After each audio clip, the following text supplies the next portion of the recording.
निद्रा, तंद्रा, आलस्य, विक्षेप, संशय, ये जिसके जीवन में अधिकायत है उसका सर्वनाश निश्चित हो जाता है साधना का।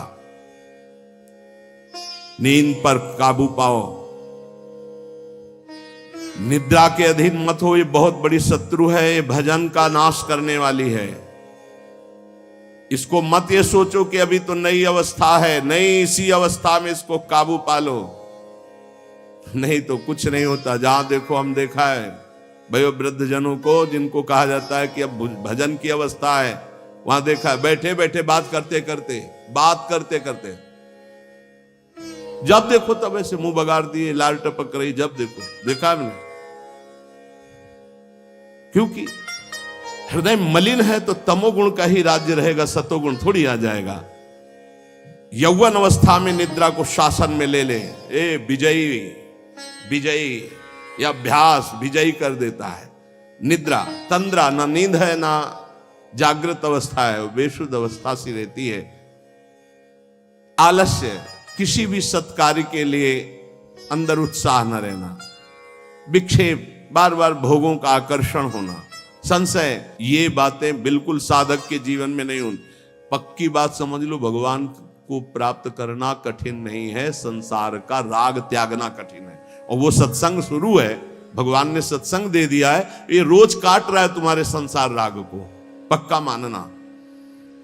निद्रा, तंद्रा, आलस्य, विक्षेप, संशय, ये जीवन में साधक के नहीं होने चाहिए।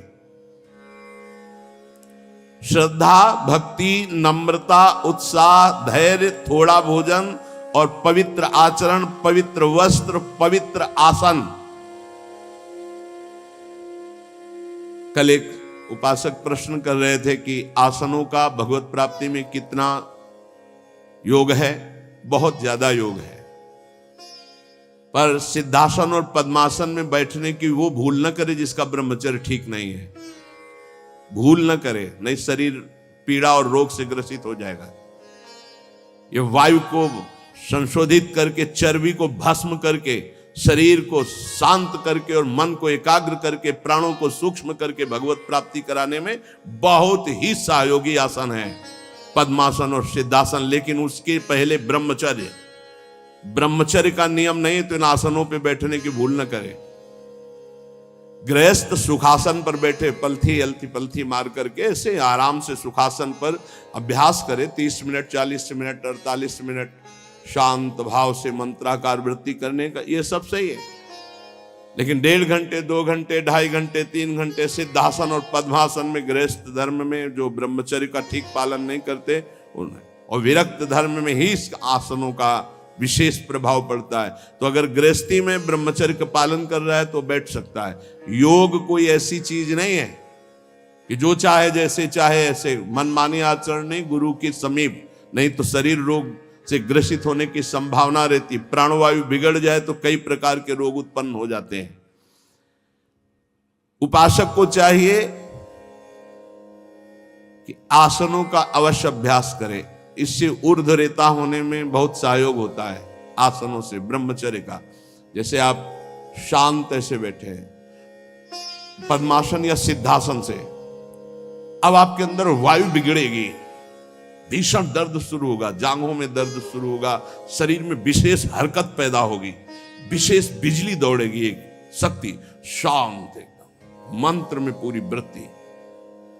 अब वो बिजली जो पावर पैदा हो रही, वो आपकी सुषुम्ना नाड़ी को, जो सीधी 90 अंश के कोण में साधन में बैठा जाता है, सीधे मेरुदंड, सीधे सीधे ऐसे, यहां से नापा जाए तो सीधे ऐसे 90 अंश का, वो ऐसे नहीं होना चाहिए। जितने मिनट, 1.25 घंटा, 1.5 घंटा, 2 घंटा, सीधे ऐसे। आज्ञा चक्र पर दृष्टि हो आंतरिक या नासाग्र दृष्टि हो, और उसमें बार बार मंत्र लिखा जा रहा हो, चूक नहीं होनी चाहिए। मंत्र की चूक नहीं, बहुत जल्दी लाभ प्राप्त होता है, पर इसके लिए पूर्ण ब्रह्मचर्य की आवश्यकता है। जरा भी चूक नहीं, जैसा कह रहे हैं वैसा। प्राण सूक्ष्म होने लगेंगे, मन एकाग्र होने लगेगा, शरीर शांत होने लगेगा, चंचलता रहित, पर एक बार पसीना पसीना, एक बार भीषण कष्ट प्रतिदिन, जब तक शून्यावस्था नहीं आती शरीर की, तब तक उस साधक को यही पापों को भस्म करता है।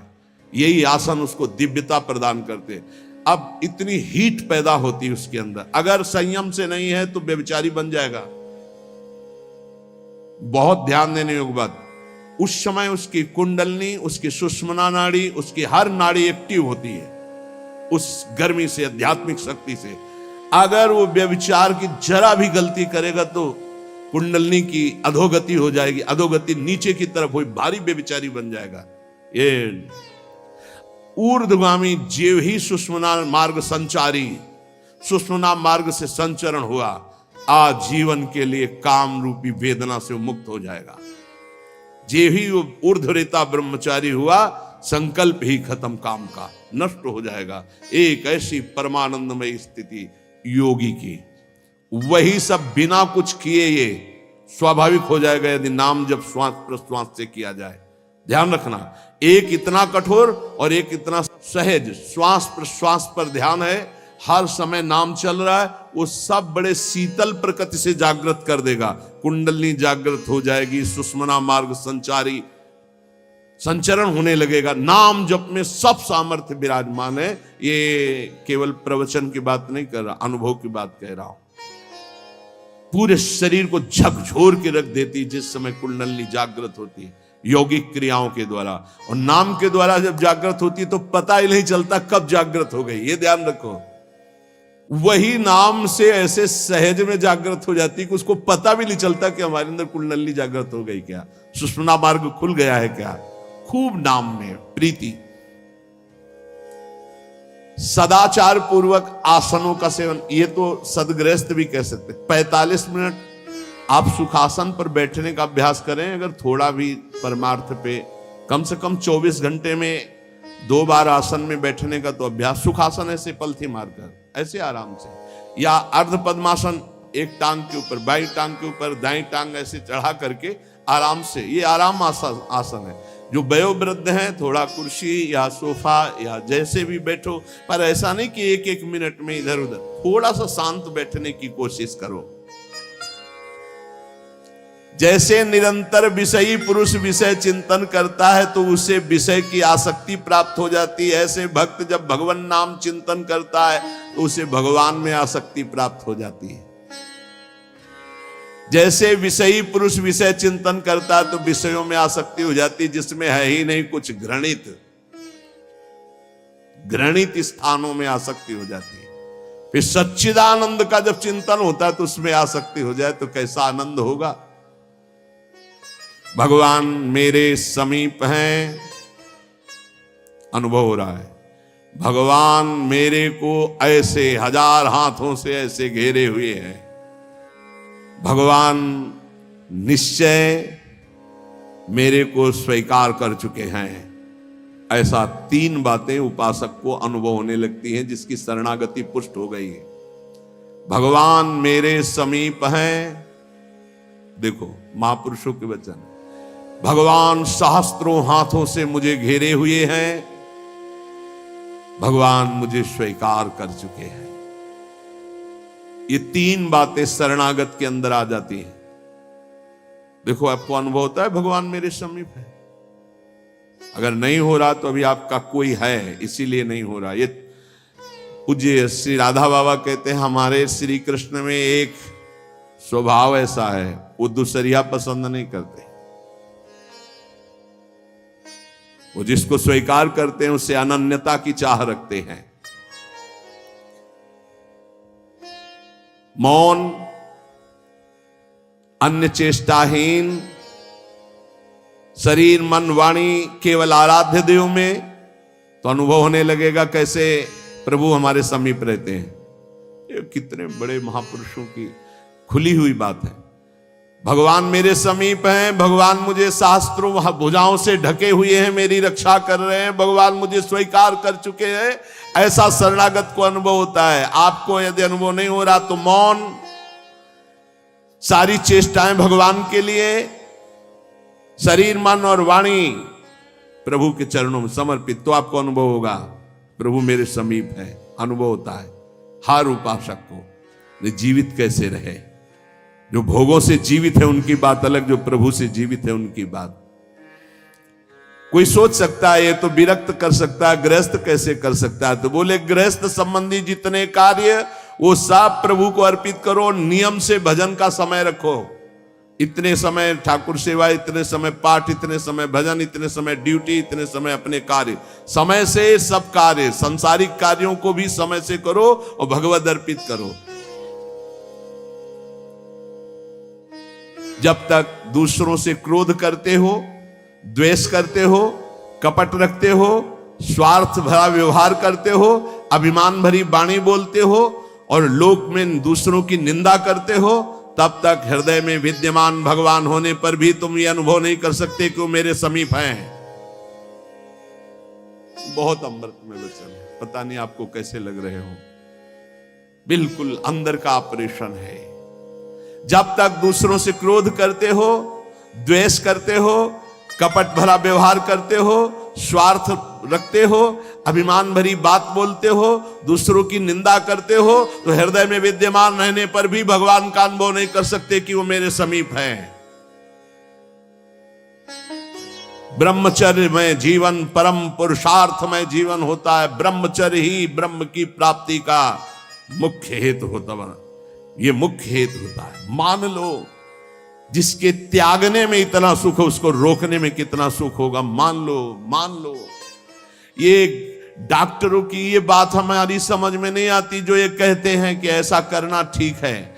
हमको उन लोगों की बात समझ में नहीं आती जो कहते हैं सर्वनाश का खेल खेलो और तुम स्वस्थ रहोगे। भगवान ऐसों की बुद्धि को बचाएं जो प्रमाण देना चाहिए कि हमारी नई पीढ़ी, हमारी नई समाज कैसे संयम में रहकर ऊपर उठती है।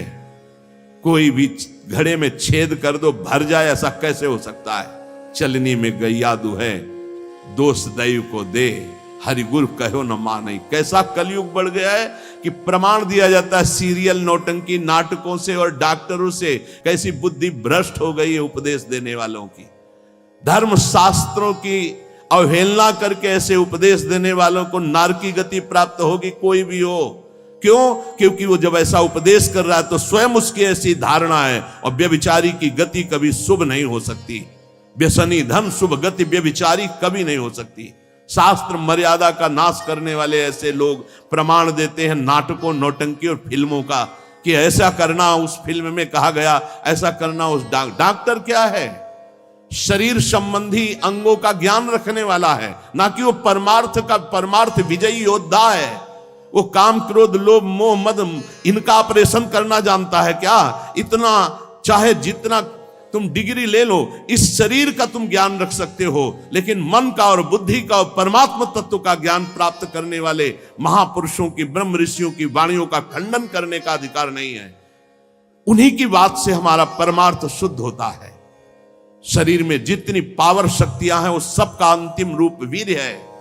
सबका अंतिम रूप, सप्तम धातु का अंतिम रूप बनता है जाकर वीर्य। और उस पावर का नाश करने वाला कभी स्वस्थ रह सकता है? कैसी बुद्धि है, कैसा उपदेश है। यहां कह रहे हैं कि परमार्थ की शुरुआत ही ब्रह्मचर्य से होती है। इसलिए चाहे गृहस्थ हो चाहे विरक्त, गृहस्थ तो संयम से संतानोत्पत्ति के लिए भगवत प्रणाम करके, भगवत आराधना करके, दिशाओं को नमस्कार करके, तिथि और समय की योग्यता देख करके संतानोत्पत्ति के लिए भगवत पूजा भाव रखकर वो संयोग किया जाता है, सहवास किया जाता है। और भगवान की प्राप्ति के मार्ग में चलने के लिए इसका संचय किया जाता है। ब्रह्मचर्य परम जीवन, परम पुरुषार्थ ब्रह्ममय है। 10,000 वर्ष तक ब्रह्मचर्य रह करके कश्यप जी ने जब संतानोत्पत्ति का संकल्प किया तो विनता जी से भगवान गरुण जी का प्रादुर्भाव हुआ। भगवान अरुण जी का, जो सूर्य के सारथी और जो हरि के वाहन गरुण जी, अरुण जी। फिर 1000 वर्ष तक रहकर भगवान वासुकी, भगवान शेष, अनंत फणधारी, इनका जब जब वो सहवास करते तो हजारों वर्ष ब्रह्मचर्य रह के तो बलिष्ठ देवता, बलिष्ठ दैत्य सब उन्हीं से प्रकाशित हुए, कश्यप जी से। ब्रह्मचर्य पूर्वक जीवन कई वर्ष व्यतीत करके नाम जप करते हुए फिर संतान, तो चाहे बालिका हो चाहे बालक, वो जगत मंगल करने वाला हो, पशुओं जैसे आचरण से नहीं। ब्रह्मचर्य जिसका ठीक है वही, चाहे गृहस्थ हो चाहे विरक्त, वही परमार्थ पर विजयी हुआ है आज तक। सद्भाषण, सद्विचार, सद्भावना, न्याय निष्ठा, आडंबर पाखंड का त्याग, वही जाकर के धर्मात्मा महात्मा बनता है। इसलिए भक्त को चाहिए कि ब्रह्मचर्य पर विशेष ध्यान दे और रात्रि के सोने के समय ज्यादा सावधान रहे। उस समय वेदना काम की जरूर जागृत होती है, उस समय जरूर ध्यानस्थ रहे, कीर्तन परायण रहे, नाम जप करते हुए शयन करे और शेष भाग रात्रि का भजन में व्यतीत करे। मध्य भाग शयन के लिए, शेष भाग प्रारंभ भजन और उठने के समय भजन। अब आप लोगों की तो दिनचर्या ऐसा है कि अर्धरात्रि से शुरू हो जाती, शेष भाग आने ही नहीं पा। ये जो ब्रह्म मुहूर्त समय कहा जा रहा है, इस समय तो सत्संग हो रहा है आपका। कितना सौभाग्य है कि आप उठना चाहो या ना उठना चाहो, आपकी दिनचर्या ऐसी कि आपको अगर 2:30-3 बजे नहीं उठोगे तो आप अपनी दिनचर्या नहीं कर पाओगे। कितना सौभाग्य कि श्री जी ने ऐसे हमको विवश करके साधन में लगा दिया है। विवश ना चाहे तो भी उपस्थित होना पड़ेगा। जो जबान का खूब लोभी है, भोजन का स्वाद लेने वाला, वो तमोगुणी स्वभाव का हो जाता है। वो कभी जनेंद्री पर विजय प्राप्त नहीं कर सकता, कभी ब्रह्मचारी नहीं हो सकता।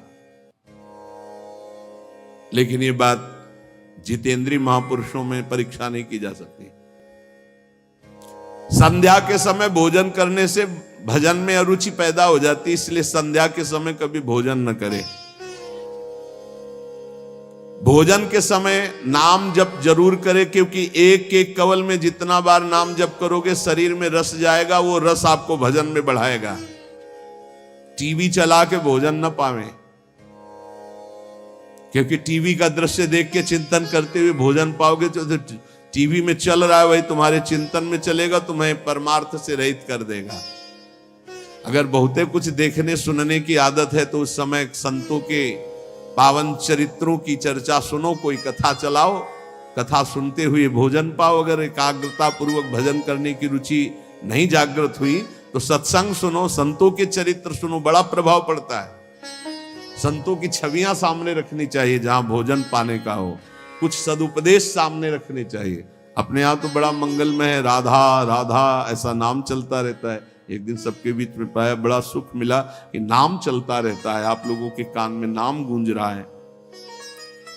भोजन के पहले हाथ और पैर अच्छे से धो लेना चाहिए। लांग बूट पहन करके भोजन पाते हैं तो पैर क्या धोएंगे। होटल में गए ऐसे जूता पहने ऐसे, अरे पवित्रता जितना रखोगे उतनी बुद्धि शुद्ध होगी। अब तुम खड़े हो बॉर्डर पे, वो बात अलग है सैनिक रूप में, लेकिन सब सैनिक है थोड़ी है। भोजन पहले कैसे पाते थे हम आपको कैसे बताएं, आप हंसोगे गांव की बात सुन करके।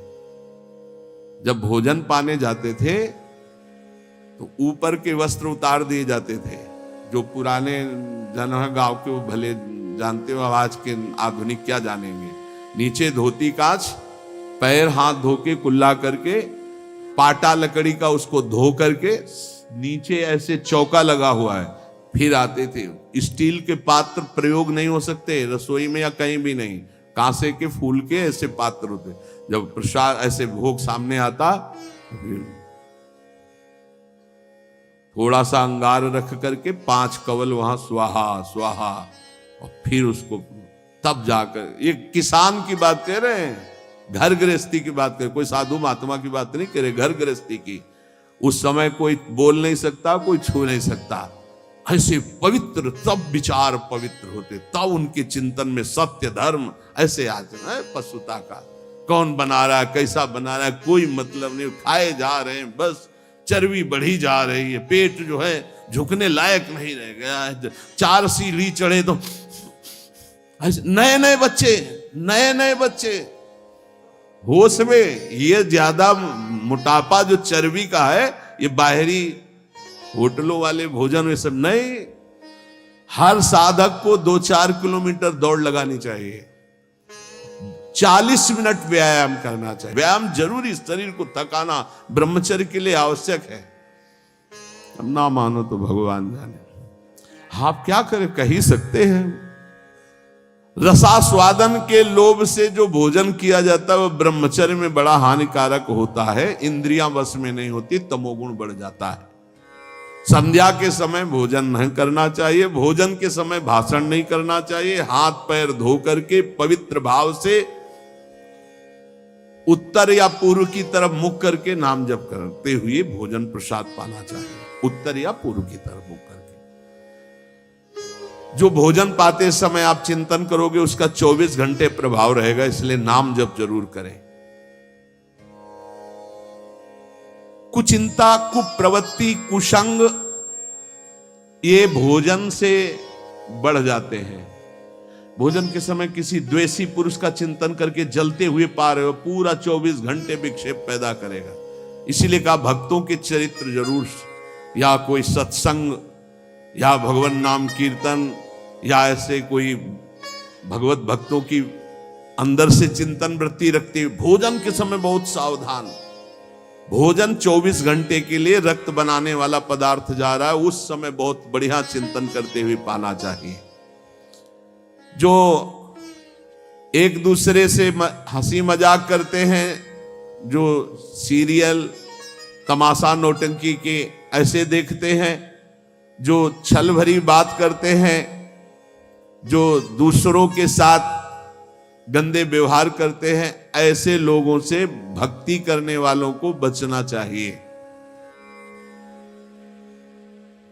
दूसरों की चर्चा करना भक्ति मार्ग में बहुत ही हानिकारक है, पर चर्चा किसी की नहीं होनी चाहिए, नहीं तो निंदा जरूर हो जाती है। जो हर समय नाम जप करते हैं उनके शरीर में परमाणु नामाकार पैदा होने लगते हैं शरीर से। ऐसे जनों के साथ बैठना, संभाषण करना, उनके साथ भोजन पाना या उनकी चरण रज या उनका उच्छिष्ट या उनका कुछ दिया हुआ पदार्थ मिले तो नाम जप में बड़ी रुचि बढ़ती है। जो शांत रहता है, वाद विवाद नहीं करता है, भगवत चिंतन परायण है, उसे ही शांताकार पुरुष कहते हैं। शांताकार, शांत रस। वहीं से जो तीर्थों में भ्रमण करता है उसकी चित्त वृत्ति बहुत जल्दी शुद्ध होती है, पर कुभावना और पाप आचरण का त्याग करके तीर्थ भ्रमण। ये बात तुम्हारे मन में कभी नहीं आनी चाहिए कि मैं दुर्बल हूं, मैं गृहस्थ हूं, ये नहीं आनी चाहिए। जब कोई कहता मैं गृहस्थ हूं तो उसी समय कहते ये बोलो मैं भगवान का हूं पर गृहस्थी धर्म से युक्त हूं। ये बोलो, आधी बात क्यों बोलते हो? तुम गृहस्थ हो, आधी बात है। पूरी बात है तुम श्री भगवान के हो पर तुम्हारा गृहस्थ धर्म है। जैसे हम प्रियाजू के हैं पर हमारा विरक्त धर्म है। आप प्रियाजू के हो, आपका गृहस्थ धर्म है। दोनों अपने अपने धर्म का पालन करके प्रियाजू को प्राप्त होंगे। मैं बहुत नीच हूं, दुर्बल हूं, अपवित्र हूं, ये सब बातें केवल बोलने की बात है। अंदर से ये बात रहती मैं प्रियाजू को हूं, जैसा भी हूं प्रियाजू का हूं। ज्यादा इनका प्रभाव न पड़ने पावे अंदर, नहीं तो फिर निरुत्साहित हो जाओगे। नहीं, जैसा भी हूं प्रियाजू का हो। ये मन की दुर्बलता भजन से हटती है, धैर्य एवं उत्साह बढ़ने लगता है जिसका नाम जब चलता है। भक्त वही जो केवल गुरुदेव वाक्य और भगवत वाक्य पर विश्वास रखता है, अन्य नहीं। गुरुदेव के वचन और भगवान के वचन बस। ये काम क्रोध की तरंगे मन में उठती हैं, चिंता मत करो, नाम जप करो, गुरुदेव के वाक्य पर विश्वास रखो, शांत हो जाएंगी। देखो तुम्हें मैं बड़े अनुभव की बात बताता हूं। मैंने अपने प्रभु के नाम से जो प्राप्त किया वो हमको और किसी साधन से नहीं मिला। मैं इस समय मस्त हो रहा हूं। महात्मा श्री हरनाथ ठाकुर जी नाम के बहुत बड़े संत हुए। मैं तुम्हें अपने जीवन के अनुभव की बात बताता हूं। मैं इस समय बहुत मस्त हो रहा हूं नाम जप के द्वारा। कभी भी मैंने शुचि और अशुचि का विचार नहीं आने दिया। शुचि माने होता है पवित्रता, अशुचि माने होता अपवित्रता। कि अपवित्र हूं कि पवित्र हूं इसका विचार नहीं आने दिया। हर समय नाम जब चलता रहा है। तुम्हें सच्ची बतावें, यहां ना कुछ पवित्र है ना अपवित्र है। देखो कैसा मन का नाटक है। ऊपर से नहा लिया, हम समझ रहे पवित्र है, और यही मल भरा हुआ है। यही एक बस चावल भर चमड़ी का ढक्कन है ढका हुआ, नहीं तो यहां मलाशय मूत्राशय सब यही है। भला क्या पवित्र हो गया? ऊपर से पानी डाल, रेशम के थैले में बिष्ठा भर लियो, ऊपर से उसको नहा दो तो पवित्र हो जाएगा क्या? अगर तुम्हें पता है कि इसमें बिष्ठा भरा है, छुओगे उसे और इसमें भरा है। कितना है इस शरीर से प्यार करते हो? है क्या ये थैला है और कुछ नहीं है। यहां भगवान बैठे, यहां भगवान बैठे, और यही पूरा है, नीचे सब नरक कुंड भरा हुआ है। भगवान से हमारा कोई संबंध है जिनकी हम खोज कर रहे हैं, कभी स्त्री में, कभी पुत्र में, कभी परिवार में, कभी मित्र में। हम उन्हीं की खोज कर, उसी प्यारे से प्यार करना चाहते, पर समझ नहीं पाते इन शरीरों की आड़ में वो बैठा है, शरीरों से प्यार कर बैठते हैं, और वो जो बैठा है उससे कोई मतलब नहीं रह जाता, इसलिए हर बार खाली हाथ हो जाते हैं। इस बार गुरु कृपा से पता चला कि शरीरों से नहीं, शरीरों के अंदर बैठे हुए परमात्मा से प्यार करना है। देखो बहुत बड़े महापुरुष के अनुभव हैं। सर्वदा मैंने अपने इष्ट का नाम जप किया है, उससे मैं मस्त हो गया। भला कौन अपने अनुभव ऐसे बताता है? संत ही कृपा करके बताते हैं। कभी भी मैंने शुचि अशुचि का विचार नहीं किया, क्योंकि ये कभी पवित्र हो ही नहीं सकता। और दूसरी बात, मैं कभी अपवित्र हो ही नहीं सकता। दूसरी बात स्वरूप में है, और पहली बात शरीर में है। ये कभी पवित्र हो ही नहीं सकता, और मैं कभी अपवित्र हो नहीं सकता। ईश्वर अंश, जीव अविनाशी, चेतन, अमल, मल रहित, तो ये मल युक्त, जड़, मलयुक्त, विनाशी, परिवर्तनशील, ये कभी पवित्र नहीं हो सकता। मैं कभी अपवित्र नहीं हो सकता। इसलिए चिंता की बात नहीं, हर समय राधा राधा राधा राधा। मैंने इस नाम से वो सुचितम स्थिति प्राप्त कर ली है। सुचितम माने परम पवित्र स्थिति, जिसको मैं वाणी से नहीं बता सकता। मैं इस नाम से एक स्थिति प्राप्त की है जो शयन में, स्वप्न में और जागृत में मुझे हर समय डुबोए रहती है। पकड़ना, महापुरुषों की बात पकड़ना। ये राधा नाम नाम ही नहीं है, ये महामहिम परा मंत्र है, परा विद्या है।